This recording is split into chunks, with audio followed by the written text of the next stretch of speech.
દર્શક મિત્રો, ન્યૂઝ 7 ઇન્ડિયામાં આપ સૌનું હાર્દિક સ્વાગત છે। આવો જોઈએ આજના સમાચાર। મૂળી તાલુકાના વડધરા ગામે તારીખ 2 ઓક્ટોબર 2024ના રોજ ગ્રામ સભાનું આયોજન કરાયું હતું, જેમાં વડધરા ગામે પંચાયત ઓફિસમાં 5 વ્યક્તિને સાથે રાખી મહિલા સરપંચના પતિ દેવાભાઈ ધુત્રેજીયા દ્વારા બંધ બારણે ગ્રામ સભાનું આયોજન થયું, જ્યારે ગામના સાબરા વિપુલભાઈ મનુભાઈને જાણ થતાં પંચાયત ઓફિસ આવીને સવાલો પૂછતા મહિલા સરપંચના પતિ દેવાભાઈ ધુત્રેજીયા પકડ્યા અને ગુંડા મવાલીને જેમ દબંગગીરી બેફામ અપશબ્દ વતન પરત ઉતરી ગયા હતા અને તું કોણ સવાલ પૂછનાર અને વિપુલભાઈને કહેવા લાગ્યા હતા તારા પગ ભાંગી નાખીશની ધમકી આપીને ત્યારે વિપુલભાઈએ તેમના મોબાઈલ ફોનથી વિડીયો ઉતાર્યો તો કે વિડીયો બંધ કરી દો અને પંચાયતની બહાર નીકળી જાય, નક્કી આજે જોવા જેવી થશે। મહિલા સરપંચના પતિ દેવાભાઈ ધુત્રેજીયા હાથમાં ધોકો પણ લઈ વિપુલભાઈને મારવાની કોશિશ પણ કરી, ત્યારે દેવાભાઈ ધુત્રેજીયા ભાજપના કાર્યકર છે અને મહિલા સરપંચના પતિ છે, એનો પાવર જાગૃત યુવાન ઉપર દેખાડવામાં આવ્યો અને સરપંચને કોઈ પણ ભંગ હતો નથી, ત્યારે આ ભાજપના લુખા ગામના જાગૃત ન થાય અને ભાજપ ગામે ગામ આવા લુખા ઊભા કરવા આવ્યા છે। ત્યારે સરકારને સંદેશ છે કે અહીંયા ગામડાઓમાં તો મહિલાઓ સરપંચ ક્યારેય ગ્રામસભામાં ઉપસ્થિત રહેતા નથી, ગ્રામસભા માત્ર કાગળ ઉપર જ થાય છે અને સરપંચના પતિ તમામ સહીઓને વહીવટી તલાટીને સાથે રાખી બંધબારને ગ્રામસભાઓ થાય છે। Bureau chief Solanki Rajubhai, news 7 India. Sapra Vipulbhai Manubhai મારું નામ છે, ગામ અમારું વડોદરા, તાલુકો મૂળી, જિલ્લો સુરેન્દ્રનગર।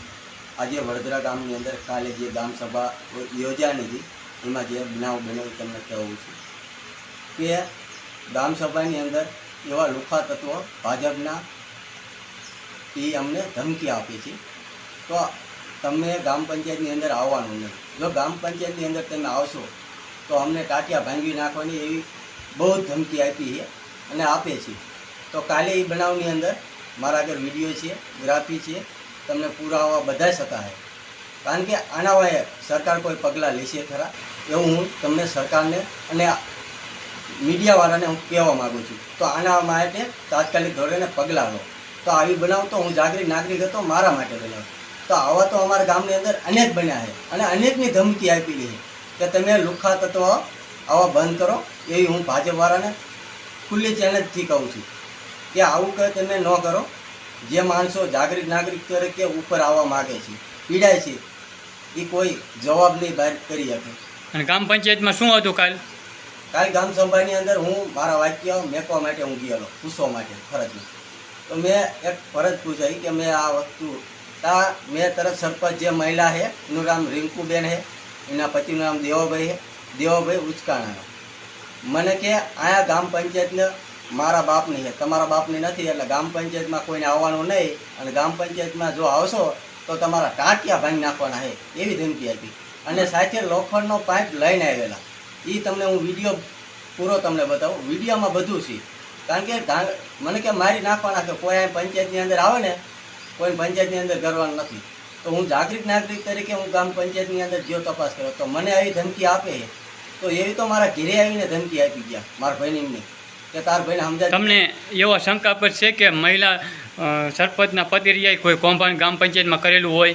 અરે ઘણું કરેલું છે, તો આના માટે પગલાં કોઈ સોશિયલ મીડિયાવાળા કે ટીડીઓ સાહેબ કે કોઈ લેશે ખરા? અને તલાટી હાજર હોવા છતાં તમારી ઉપર આવો પ્રયત્ન કર્યો? તલાટી બેન હોવા છતાં આવું કરેલું જ મારા છે। ત્યારે તમે ઉપર તાલુકામાં રજૂઆત કરી હતી? તલાટી અરે મેં ટીડીઓ સાહેબને વાત ફોન કર્યો હતો કે ટીડીઓ સાહેબને મેં તો આવું બન્યું હોય ને, અને મેં વિડીયો પણ ટીડીઓ સાહેબને નાખી દીધો, મેં તમે જોયો, પણ ટીડીઓ સાહેબનો કંઈ ફોન આવ્યો નથી એ પછી। કાલે મૂળી તાલુકામાં લગભગ જગ્યા ગામ સભા હતી, અહીંયા યોજાયણી? અરે મૂળી તાલુકાના કેટલાક ગામની અંદર આ તો હું જાગૃત નાગરિક હતો, મેં અત્યારે ગામની અંદર આવો વિડીયોગ્રાફી બનાવ્યો અને ગામ સભાની અંદર મેં પ્રશ્ન પૂછી શક્યો। એવી અનેક ગામની અંદર કોઈ જગ્યાએ આવું બન્યું નથી અને ઇમનામ રહ્યું ને ગામ સભા સાઈનમેને કરી અને ગામમાં કોઈને ફોન કર્યો નહીં હોય ઇમનામ, કારણ કે ઇમનામ મેં લખી અને મોકલી દીધી, જે ગામ સભા ગામ જાહેરમાં થયેલી નથી।